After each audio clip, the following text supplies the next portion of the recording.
ಬೆಂಗಳೂರು ಬೆಳೆದಂತೆ ವಾಣಿಜ್ಯ ಮಳಿಗೆಗಳ ಸಂಖ್ಯೆ ಏರ್ತಾ ಇದೆ. ಆದರೆ ಬಿಬಿಎಂಪಿಯಿಂದ ಉದ್ದಿಮೆ ಪರವಾನಗಿ ಪಡೆಯೋರ ಸಂಖ್ಯೆ ಮಾತ್ರ ಹೆಚ್ಚಾಗಿಲ್ಲ. ಸದ್ಯ ನಗರದಲ್ಲಿ 5 ಲಕ್ಷ ವಾಣಿಜ್ಯ ಮಳಿಗೆಗಳಿವೆ. ಆದರೆ ಪರವಾನಗಿ ಪಡೆದಿರೋದು ಕೇವಲ 43,875 ಉದ್ದಿಮೆದಾರರು ಮಾತ್ರ. ಹೀಗಾಗಿ ಪಾಲಿಕೆಗೆ ಬರಬೇಕಾಗಿದ್ದ 100 ಕೋಟಿ ರೂಪಾಯಿ ಆದಾಯದಲ್ಲಿ ಕೇವಲ 18 ಕೋಟಿ ಮಾತ್ರ ಕಲೆ ಹಾಕಲಾಗಿದೆ.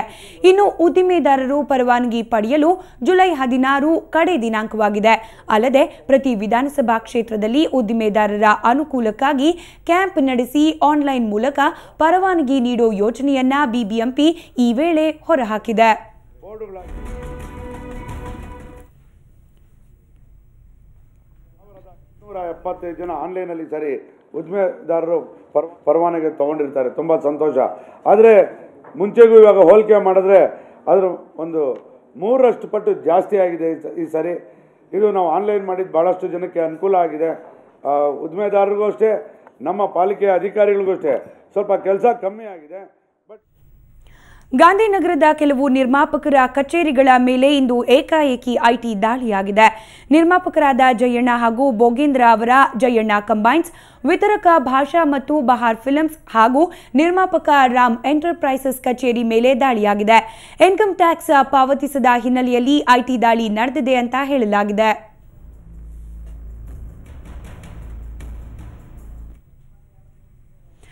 ಅವರೆಲ್ಲ ಪಠ್ಯಪುಸ್ತಕ ಪಡೆಯಲು ಶಾಲೆ ಬಳಿ ಬಂದಿದ್ರು. ಆದರೆ ಶಾಲೆ ಬಳಿ ಬಂದ ಪೋಷಕರಿಗೆ ಶಾಲೆಗೆ ಹೆಚ್ಚುವರಿ ಹಣ ಕಟ್ಟುವಂತೆ ಶಾಕ್ ನೀಡಿದೆ. ಇದರಿಂದ ಆಕ್ರೋಶಗೊಂಡ ಪೋಷಕರು ಶಾಲೆಯ ಎದುರು ಪ್ರತಿಭಟನೆ ನಡೆಸಿದ್ರು.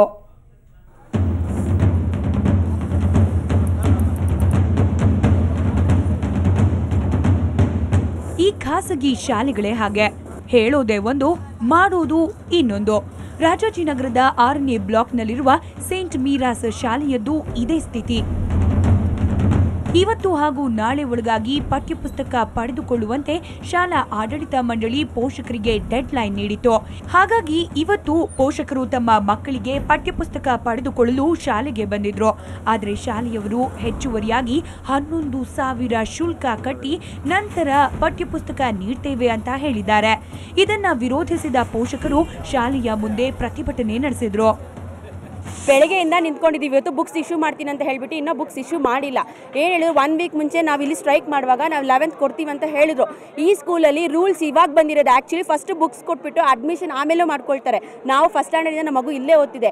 ಈ 2 ವರ್ಷದಿಂದ ಜಾಸ್ತಿ ಮಾಡಿಬಿಟ್ಟು ಆಯಪ್ಪನೇ ಇವಾಗ ಪ್ರಿನ್ಸಿಪಲ್ ಏನು ಹೇಳ್ತಿದ್ದಾರೆ, ಈ ಬುಕ್ಸ್ ಇದು ಫಸ್ಟ್ ಅಡ್ಮಿಷನ್ ಮಾಡಿದರೆ ಮಾತ್ರ ಬುಕ್ಸ್ ಕೊಡ್ತೀವಿ ಅಂದರೆ ಇದೇನು ರೂಲ್ಸ್? ಆ ಪ್ರಿನ್ಸಿಪಲ್ ಅಂತೂ ಆಚೆನೇ ಬರೋದಿಲ್ಲ ಯಾವುದು ಮಾತಾಡೋಕ್ಕೆ. ಅಲ್ಲದೆ ಹೆಚ್ಚುವರಿ ಶುಲ್ಕವನ್ನ ಪ್ರತಿ ವರ್ಷ ಕಟ್ಟಲೇಬೇಕಂತೆ. ಇಲ್ಲವಾದಲ್ಲಿ ಅಂತ ಮಕ್ಕಳಿಗೆ ಈ ಶಾಲೆಯಲ್ಲಿ ದಾಖಲಾತಿ ಮಾಡಿಕೊಳ್ಳಲ್ಲ ಅಂತಿದ್ದಾರೆ. ಒಂದು ವೇಳೆ ವಿದ್ಯಾರ್ಥಿಗಳು ಫೀಸ್ ಕಟ್ಟಿ ಹೆಚ್ಚುವರಿ ಶುಲ್ಕ ಕಟ್ಟಲಾಗದ ವಿದ್ಯಾರ್ಥಿಗಳಿಗೆ ಪಠ್ಯಪುಸ್ತಕ ನೀಡ್ತಾ ಇಲ್ಲ. ಕೆಲ ಪೋಷಕರು ತಮ್ಮ ಮಕ್ಕಳನ್ನ ಎಲ್ಲಿ ಶಾಲೆಯಿಂದ ಹೊರ ಹಾಕ್ತಾರೋ ಅನ್ನೋ ಭಯದಿಂದ ಹೆಚ್ಚುವರಿ ಫೀಸ್ ಕಟ್ಟಿದ್ರೂ ಪಠ್ಯಪುಸ್ತಕ ನೀಡ್ತಿಲ್ಲ ಅಂತಾರೆ ಪೋಷಕರು. ಫೀಸು 1,750 ಮಾಡ್ತಾ ಇದ್ದಾರೆ. ಈಗ ಮತ್ತೆ ಅದು ಎಕ್ಸಾಮ್ ಫೀಸು ಅದು ಏನೇನೋ ಅದು ಫುಲ್ಲು 11,000 ಆಗ್ಬಿಡುತ್ತೆ ನಮಗೆ ಹೆಂಗಿದ್ರು ಮಂತ್ಲಿ ವರ್ಷಕ್ಕೆ. ಅದು ಇವಾಗ ಬುಕ್ಸ್ ಕೊಡ್ತೀನಿ ಅಂತ ಈಗ ಎಲ್ಲರನ್ನೂ ಕರೆಸ್ಬಿಟ್ಟು ಮತ್ತೆ ಇವಾಗ ಬುಕ್ಸ್ ಕೊಡಲ್ಲ ಅಂತ ಸ್ಟ್ರೈಕ್ ಮಾಡ್ತಾ ಇದ್ದಾರೆ. ಬುಕ್ಸ್ ಸಪ್ರೇಟು, ಯೂನಿಫಾರ್ಮ್ ಎಲ್ಲ ಸಪ್ರೇಟ್ ಮಾಡ್ತಾ ಇದ್ದಾರೆ. ಪ್ರತಿಭಟನೆ ಹೆಚ್ಚಾಗ್ತಿದ್ದಂತೆ ಸ್ಥಳಕ್ಕೆ ರಾಜಾಜಿನಗರ ಪೊಲೀಸರು ಭೇಟಿ ನೀಡಿ ಪ್ರತಿಭಟನೆಯನ್ನ ಹಿಂಪಡೆಯುವಂತೆ ಮನವಿ ಮಾಡಿದ್ರು. ಈ ವೇಳೆ ಪೋಷಕರು ಪ್ರತಿಭಟನೆಗೆ ಮಣಿದ ಸೇಂಟ್ ಮೀರಾಸ್ ಶಾಲಾ ಆಡಳಿತ ಮಂಡಳಿ ಇವತ್ತು ಹಾಗೂ ನಾಳೆ ಪಠ್ಯಪುಸ್ತಕ ನೀಡಲು ಸಮ್ಮತಿಸಿದೆ. ಒಟ್ನಲ್ಲಿ ಪ್ರತಿ ವರ್ಷ ಹೆಚ್ಚುವರಿ ಶುಲ್ಕ ಪಡೆದುಕೊಳ್ಳುವ ಶಾಲೆಗಳ ಮೇಲೆ ಕ್ರಮ ಕೈಗೊಳ್ಳಬೇಕು ಅನ್ನೋದು ಪೋಷಕರ ಆಗ್ರಹವಾಗಿದೆ. ಬೆಂಗಳೂರಿನಿಂದ ಕ್ಯಾಮರಾ ಪರ್ಸನ್ ಮಂಜುನಾಥ್ ಜೊತೆ ನಂದೀಶ್ ಮಲ್ಲೇನಹಳ್ಳಿ, ಸುವರ್ಣ ನ್ಯೂಸ್. ಸಚಿನ್ ತೆಂಡೂಲ್ಕರ್ ಅಲ್ಲ, ಈ ಹೆಸರಿನ ಇವತ್ತಿನ ನಮ್ಮ ಬೆಂಗಳೂರು ನೇರ, ದಿಟ್ಟ, ನಿರಂತರ ಸುದ್ದಿಗಾಗಿ ನೋಡ್ತಾ ಇರಿ ಸುವರ್ಣ ನ್ಯೂಸ್.